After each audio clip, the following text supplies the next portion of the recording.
নমস্কার বন্ধুরা, সবাই কেমন আছেন? আশা করছি সবাই খুব ভালো আছেন। তো আজকে আমি বানাবো ফুলকপির পরোটা। তার জন্য এখানে ছোট ছোট টুকরো করে নিয়েছি ফুলকপিগুলো। নিয়ে নিয়েছি রোল ময়দা, নর্মাল ময়দা, নিয়ে নিয়েছি তেল, আর এদিকে নিয়েছি সামান্য ধনে গুঁড়ো, জিরের গুঁড়ো, কাঁচা লঙ্কা, সামান্য আদা, লঙ্কা গুঁড়ো, গোটা জিরে। আর এদিকে আমি নিয়ে নিয়েছি সাদা তেল। তো এদিকে কড়াই বসিয়ে দিয়েছি।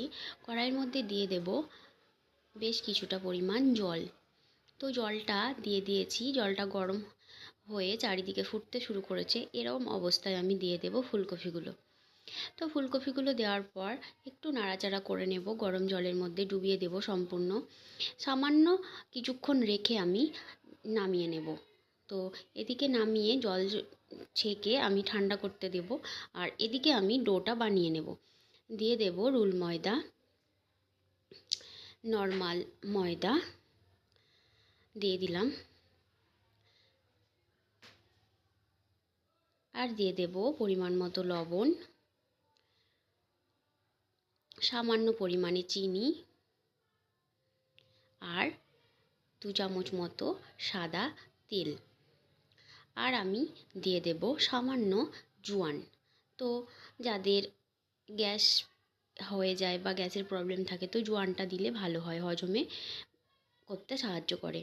তো এদিকে আমি শুকনো অবস্থাতেই ভালো মতো মাখিয়ে নেব,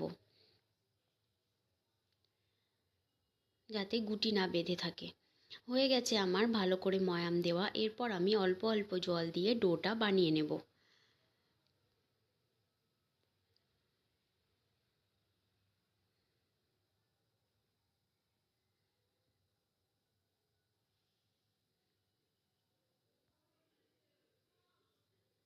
তো এদিকে আমি ডোটা বানিয়ে নিলাম।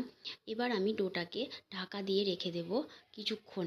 আর এদিকে আমি ফুলকপিগুলো ঘষ ঘষে নেব। তো ঘষে নিয়েছি। এরপর এদিকে আমি দিয়ে দেব সাদা তেল। তো দিয়ে দিলাম 2 চামচ পরিমাণ সাদা তেল। তো তেলটা দেওয়ার পর ওর মধ্যে সামান্য গোটা জিরে দেব। তো গোটা জিরেটা একটু ভেজে নেব, হালকাভাবে ভেজে নেব। হয়ে গেছে ভেজে নেওয়া। তো এরপর আমি এর মধ্যে দিয়ে দেব ঘষে রাখা ফুলকপিগুলো। তো দিয়ে দিলাম। এরপর নাড়াচাড়া করে নেব। ফুলকপির পরোটা কে কে খেয়েছো অবশ্যই কমেন্ট করে আমাকে জানিও কেমন হয় খেতে। তো আমি এই ফার্স্ট টাইম বানাচ্ছি ফুলকপির পরোটা। তো নাড়াচাড়া করে নিলাম ভালো মতো। এরপর আমি এর মধ্যে দিয়ে দেব ধনে গুঁড়ো, সামান্য জিরের গুঁড়ো, লঙ্কা গুঁড়ো, পরিমাণ মতো লবণ আর হলুদ, সমস্ত একসাথে দিয়ে দেব। দিয়ে দেওয়ার পর আবারও সব একসাথে ভালো মতো কষিয়ে নেব। আমার রান্নার ভিডিও স্কিপ না করে পুরো ভিডিওটা দেখতে থাকুন। আশা করছি আপনাদের ভালো লাগবে। এদিকে অনেকটাই কমে গেছে। তো নাড়াচাড়া করতে করতে এদিকে আমি ওটা হতে থাক। এদিকে আমি কড়াই বসিয়ে দিলাম অন্য একটা। আর ওতে দিয়ে দেব 1 চামচ পরিমাণ সাদা তেল। তো তেলটা গরম হয়ে গেছে। তো এরপর ওর মধ্যে দিয়ে দেব 1 চামচ কাঁচা লঙ্কা। এখানে আমি 2টো কাঁচা লঙ্কা কুচিয়ে নিয়েছি, তো সেটা আমি দিয়ে দিলাম। এরপর আমি দিয়ে দেব সামান্য আদা, যে আদাটা আমি নিয়েছিলাম। পুরো 1 চামচ ভর্তি না, সামান্য। তো একটু নাড়াচাড়া করে নেব কাঁচা লঙ্কা আর আদাটা।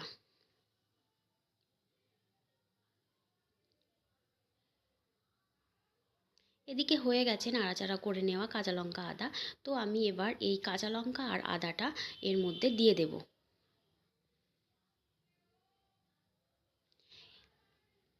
এটা ফোড়নের সাথেও দেওয়া যেতে পারে, তো আমি এরমভাবে বানাচ্ছি। তো দিয়ে দিলাম আদা আর কাঁচা লঙ্কাটা। তো আবার আমি ভালোভাবে মিশিয়ে নেব।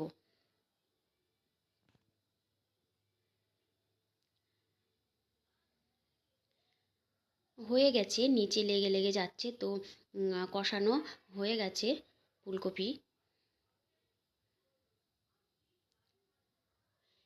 আর এদিকে আমি দিয়ে দেব সামান্য পরিমাণে চিনি। তো চিনিটা দেওয়ার পর আবারও নাড়াচাড়া করে নেব।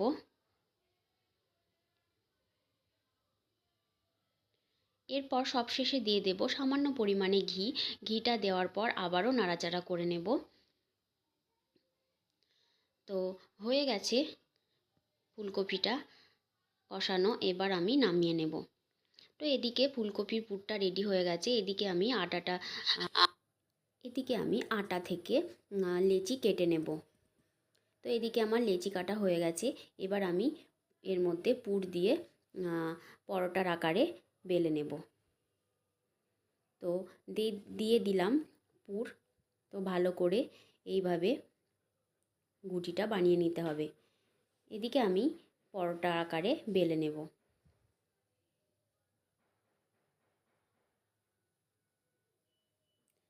তো রেডি আমার, এই শেপে আমি বানিয়েছি। আপনারা আপনাদের পছন্দ মতো শেপে বানিয়ে নেবেন। তো এদিকে আমি দিয়ে দিলাম পরোটাটা তাওয়ার মধ্যে। তো এইভাবে আমি উল্টে পাল্টে পরোটাটা ভেজে নেব। আমার এই রান্নার ভিডিও যদি আপনাদের ভালো লেগে থাকে, প্লিজ একটা লাভ, লাইক, শেয়ার অ্যান্ড কমেন্ট করার অনুরোধ রইল। আর প্লিজ বাড়িতে একবার এইভাবে ফুলকপির পরোটা বানিয়ে দেখবেন। খুব সুন্দর ফুলে উঠেছে। এইভাবে আমি পরোটাগুলো এক এক করে সব ভেজে নেব। আবারও আমি একটা এভাবে ভেজে নিলাম। তো এদিকে রেডি আমার ফুলকপির পরোটা।